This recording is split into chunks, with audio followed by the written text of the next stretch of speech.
Hai, hari ini aku mau menjelaskan tentang psikosomatis. Apa sih psikosomatis itu? Jadi psikosomatis itu adalah keadaan di mana kamu terganggu masalah fisik kesehatan kamu ya, tetapi sebenarnya disebabkan karena ada masalah di kesehatan mental.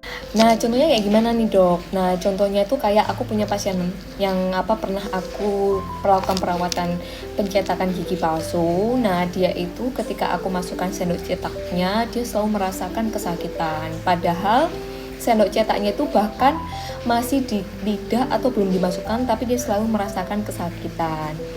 Nah, singkat cerita, dia merasakan seperti itu karena dia punya trauma sebelumnya. Nah, trauma apa? Ya tentunya trauma mental. Jadi disclaimer dulu, ini aku mau sharing tapi sudah dilakukan persetujuan dengan pasien aku ya.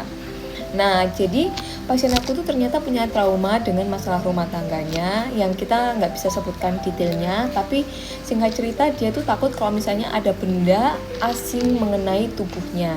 Sehingga benda asing yang mengenai tubuhnya itu dianggap akan menyakiti dia, sehingga dia ketakutan sekali sampai akhirnya dia terkena di bagian dia mentalnya dia merasa wah ini akan menyakitiku, sehingga apapun yang mengenai itu terasa sakit.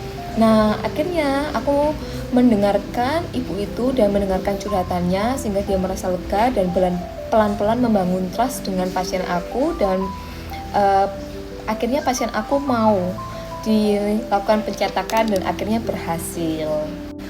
Nah, dari ceritaku ini aku juga mau mengangkat topik yang kemarin, jadi yang tentang geli-geli di langit-langit mulut itu tadi.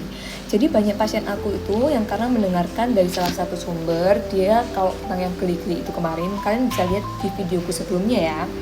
Nah, itu dia akhirnya ketakutan sampai dia juga merasakan, aduh ini kok tiba-tiba langit-langit mulut aku nggak geli, awalnya geli, kok jadinya takut ya. Nah, sebenarnya ini tuh bisa jadi disebabkan karena adanya masalah psikosomatis kayak gitu.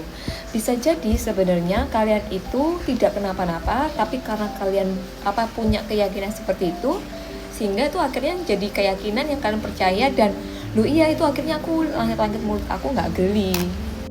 Dan parahnya ini bisa menyebabkan sampai kalian insomnia. Dan kalau misalnya memang kalian sampai insomnia dan nggak bisa tidur, nggak bisa bekerja, atau kalian terganggu aktivitasnya sehari-hari, kalian harus butuh penanganan dokter yang tepat kayak gitu. Nah, dari ceritaku ini, aku pengen menjelaskan dan mengawarekan bahwa memang psikosomatis itu nyata adanya kayak gitu. Jadi ini bukan halusinasi, ini bukan sesuatu yang aneh, tapi memang ini adalah sesuatu yang ada dan nyata kayak gitu. Dan berikutnya, jika memang kalian memang punya masalah seperti itu, nggak perlu takut dan malu, kalian datang kepada dokter spesialis yang tepat untuk mengobati penyakit psikosomatis kalian itu. Nah, semoga videoku ini bisa membantu kalian semua ya.